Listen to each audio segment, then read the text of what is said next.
ఈ week nomination promo already చూస్తుంటే చాలా ఎమోషనల్ ప్రోమో లాగే ఉంది.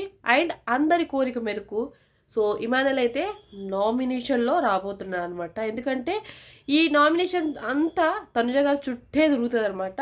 మనం చాలా సీజన్లో చూసినాం. సో కుండ పగలగొట్టుకోవడం దాంట్లో సో ఎవరు ఏంటి ఎవరైనా సరే ఇద్దరి నామినేట్ చేయాలి కంపల్సరీ. కానీ ఈ సీజన్లో కెప్టెన్ చుట్టూ తిరుగుతుంది ఈ కుండ పాల్గొట్టడం నామినేషన్స్ అనమాట. ఇక్కడ మ్యాటర్ ఏంటంటే 2-1 ఇద్దరు నామినేట్ చేయాలి లేకపోతే ఒకటి నామినేట్ చేయాలి అనేది కూపెన్స్ అనేవి ఉండేది. దాంట్లో అటు ప్రోమోలో చూసిండ్రు. సో తనుజ గారు మరి ఎవరికి మెయిల్ చేస్తారు, ఎవరికి సేవ్ చేస్తారు, ఎవరిని ఇరికిచ్చాలనుకుంటారో అనేది పాయింట్ అనమాట.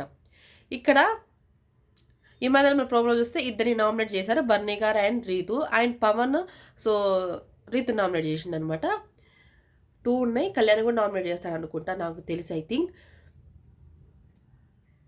నాకు ఇమానుయల్ నామినేట్లో రావాలనే ఫస్ట్ నుంచి ఉండే అనమాట. ఎందుకంటే ఇన్ని వీక్స్ నామినేషన్ రాకపోతే చివరి ఆఖరికి ఆయన ఇంట్లో వెళ్ళిపోవడానికి కూడా సో ఉంటుంది బేసిక్గా. టాప్ 5కి వెళ్ళాలంటే కంపల్సరీ మనకి నామినేషన్ రావాలా పోవాలా అది కామన్ అనమాట.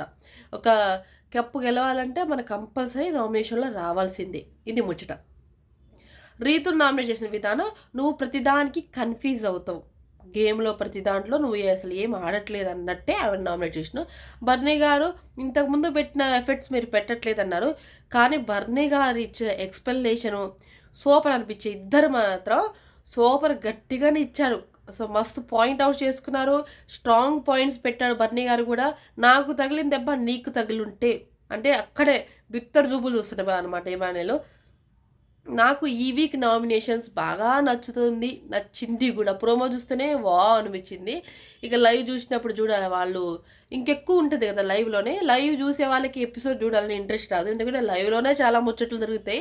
ఎపిసోడ్లో ఏముంది ఒక తక్కువ ఉంటాయి. కట్ చేసి దానికి సగం చేసి దాన్ని జాయిన్ చేసేస్తారు కాబట్టి లైవ్ చూసే వాళ్ళకి పూర్తిగా అర్థమవుతుంది. దాంట్లో కూడా కొన్ని పోయినా సరే కంటిన్యూస్ అని ఉంటుంది కాన్వర్జేషన్. అది మెయిన్ అనమాట.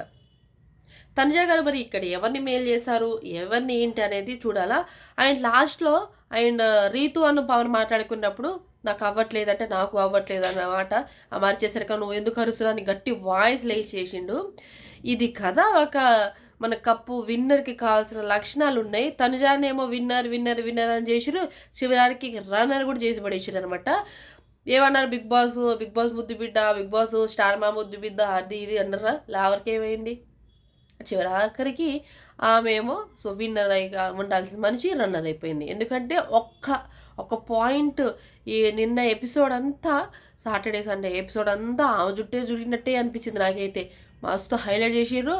ఆమె గ్రాఫ్ ఆటోమేటిక్గా సాటర్డే ఎపిసోడ్ రోజునే పడిపోయింది. ఆ ముచ్చట మీకు తెలిసే ఉంటుంది చాలామందికి. ఇదనమాట ముచ్చట. ఈరోజు సూపర్ ఉండబోతుంది నామినేషన్లో. అది కూడా చూసి ఎంజాయ్ చేయండి. నాకు తెలిసినవి నేను ఎక్స్ప్లెయిన్ చేసిన అనమాట ఎవరు ఏంటి అనేది. ఇప్పుడు నాకు తెలిసి అందరూ నామినేషన్లో వస్తారబ్బా.